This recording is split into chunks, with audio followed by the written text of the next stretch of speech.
आज हमारी मुलाकात हुई है परसागढ़ बाजार के विख्यात शिक्षक विनय सर से। सर वैशाली जिला के महनार से एक बिहार के प्रख्यात शिक्षक विपिन यादव सर भी चुनाव लड़ रहे हैं, तो आपका इस पर क्या कहना है? ये तो बहुत खुशी की बात है कि शिक्षा जगत में नाम कमाने के बाद वो आ रहे हैं ताकि समाज का डायरेक्ट रूप से कल्याण हो सके। इसके लिए मैं बहुत खुश हूँ और तहे दिल से उन्हें शुक्रिया अदा करता हूँ। सर मेरा कहना है कि अगर विपिन सर पढ़ा रहे थे तो उनको राजनीति में आने की क्या ज़रूरत थी? बिल्कुल आने की ज़रूरत है।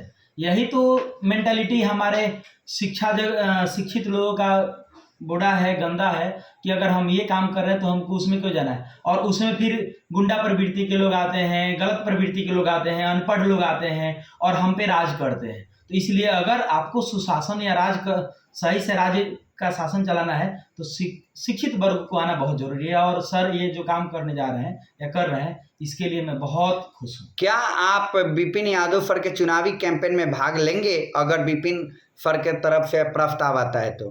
प्रस्ताव आए चाहे नहीं आए, अगर मुझे मौका मिले तो मैं ज़रूर जाऊंगा और सर के कैंपेन में शामिल ही नहीं होऊंगा, अपना सर्वस्व झोंक दूंगा ताकि वो विजयी बन करके विधानसभा में जाए। अच्छा सर, जो विपिन यादव सर जब चुनाव लड़ेंगे तो उनकी क्या मुद्दे होगी या किस मुद्दे पर वो खुद चुनाव लड़ने के लिए जनता के पास जाएंगे? जी, उनका मुद्दा या उनका क्या अभी व्यक्तिगत सोच है मुझे पता नहीं है, लेकिन वह एक शिक्षित व्यक्ति हैं तो उनका मुद्दा शिक्षा होना चाहिए। सर अगर आप चुनाव लड़ते तो आप किस मुद्दे पर चुनाव लड़ते? चूँकि मैं चुनाव ही नहीं लड़ूंगा तो अभी मेरा कोई मुद्दा नहीं है। लेकिन फिर भी अगर सुधार करने की ज़रूरत होगी तो किन क्षेत्रों में सुधार करने की ज़रूरत होगी? जी, अगर ऐसा कोई मौका मिलता है तो मेरा शुरू से ही स्टैंड रहा है कि मैं 4 एस पे कार्य करूंगा।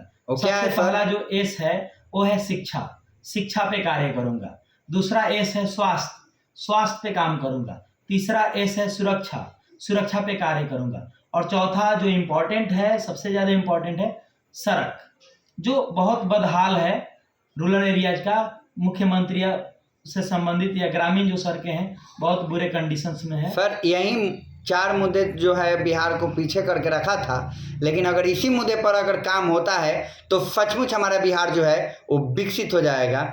और ये आपका सोच है, हमें उम्मीद है कि यही 4 मुद्दे भी होंगे वो विपिन सर के भी होंगे और भी अन्य मुद्दे भी विपिन सर अपने ओर से डन किए होंगे। तो ये सारे मुद्दे जो है बिहार के लोगों के लिए ज़रूरी है और इन मुद्दे पर आप भी काम करें, विपिन यादव सर करें। इसके लिए बहुत बहुत धन्यवाद सर, आपका बहुत बहुत धन्यवाद सर। धन्यवाद आपको भी और आपके चैनल राइट न्यूज को भी धन्यवाद। Thank you sir.